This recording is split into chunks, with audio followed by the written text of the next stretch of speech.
राधे राधे। जय जय श्री राधे। राधिका का प्रेमो उन्माद भाग 7। जब रति ने व्यवस्था संभाली। हे रसिकों, अब प्रेम में अपने शासन को संभालना है। मति को हटा दिया। मति की बेटी शांति भी विवाह करके चली गई। ये सब देखकर राजा ने शासन व्यवस्था रति को ही सौंप दी। अद्भुत! अब जो प्रेम नगर में उलट पुलट किया है रति ने, उसका वर्णन सुनिए। देखिए, प्रेम जब प्रकट होता है तब वो औरों को वहां रहने नहीं देता। वहां बुद्धि थी, किंतु प्रेम उसे हटा देता है। प्रेम करने वाला बुद्धि का आदर कहाँ करता है। इस तरह सबको हटाकर वो प्रेम नगर जो हृदय में स्थित है, उसमें रति का ही पूर्ण शासन हो जाता है। अब आगे रति की व्यवस्था। पूर्व में व्यवस्था थी मति की। अब रति ने उन सब पुरानी व्यवस्थाओं को हटा दिया। मंत्री आदि भी हटा दिए और अपना मंत्री रख लिया। इसका वर्णन जो किया है, अब उसका आप सब आनंद लें। प्रेम नगर के राजा मधुमेचक ने जब देखा कि मति चली गई है, उसकी बेटी शांति भी चली गई, तो उसने नगर के शासन की व्यवस्था रति को सौंप दी।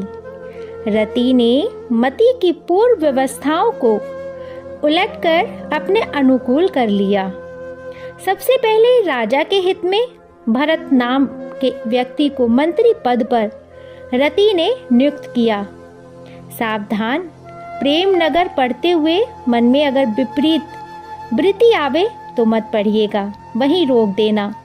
यह सोच लेना कि अभी हमारी इतनी ऊंची स्थिति नहीं है कि इस प्रेम नगर को इतनी गहराई से हम समझ सकें। इसके लिए भजन बढ़ाना पड़ेगा। आगे प्रेम के अपने नियम हैं। प्रेम दूसरों के नियमों पर कब चला है। बुद्धि से इसका 36 का आंकड़ा है। प्रेम सबको निकाल कर बाहर करता है, फिर वो अपनी व्यवस्था बनाता है। हमारे श्रीधाम वृंदावन के रसिक संत ध्रुवदास जी की वाणी तो सुनिए, क्या कह रहे हैं वो। प्रेम बात कुछ कही न जाई, उल्टी चाल तहाँ के भाई। प्रेम बात सुनी बोरो होई, तहाँ सियान रहे नहीं कोई। तन मन प्राण तिहि छिनहारे, भली बुरी कछुवे न बिचारे। ऐसो प्रेम उपजे जवही, हित ध्रुव बात बनेगी तबही। ओहो, क्या कहें, व्यवस्था ही बदल जाती है प्रेम के आते ही हृदय में। उल्टी चाल है प्रेम की। प्रेम सीधी चाल चलता कहाँ है। रोना वहाँ हंसना है, और तुम हंस रहे हो तो वो रोना है। उस नगर में सब पागल हैं, वहाँ पागलों का ही प्रवेश है। वहाँ बुद्धिमानों का प्रवेश निषेध है। सच में ध्रुवदास जी जो कहते हैं वो कितना विलक्षण है। इस प्रेम नगर में प्रवेश करते ही तन मन प्राण सब हारना पड़ता है। सब हार जाओगे, हारना ही है, और जो हार जाए वही जीत गया। जीतने की सोचना भी मत, क्योंकि जीतना यहाँ हारना है। इस नगर से तुम निकल दिए जाओगे और कुछ नहीं सोचना है कि ये काम अच्छा है और ये बुरा है। प्रेम में ये सब नहीं होता। प्रेम नगर में ये सोच नहीं चलती कि हम पुरुष हैं और ये स्त्री, हम बड़े ये छोटी। ना, ये सोच पाप है। यहाँ ऐसी सोच रखना भी मत। यहाँ कुछ बुरा नहीं है, ना कुछ अच्छा है। पाप पुण्य से आगे की बात है यहाँ। भागवत में श्री सुखदेव जी ने जब परीक्षित जी से कहा, पति को भोजन दे रही थी कोई गोपी, उसी समय बांसुरी बज गई। पति मांगता रहा कि रोटी दें, किंतु उसे कहाँ सुनाई दे रही है पति की आवाज। बांसुरी ने उसका मन हर लिया, वो भागी। बांसुरी की ध्वनि जहाँ से आ रही थी उसी ओर भागी। परीक्षित ने कहा, ये गलत है, पति धर्म का त्याग है, पाप लगेगा। तब श्री सुखदेव जी हंसे और बोले, पाप तो तब लगेगा जब मन हमारे पास हो। मन को ही पाप पूर्ण लगता है।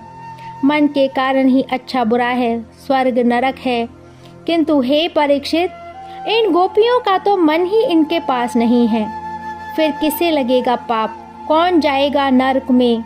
अच्छा, कृष्ण को ये अपना मन दे चुकी हैं। परीक्षित ने कहा, नहीं। श्री सुखदेव जी बोले, ऐसा नहीं है। अन्य भक्तों की तरह गोपियों ने अपना मन श्री कृष्ण को नहीं दिया है।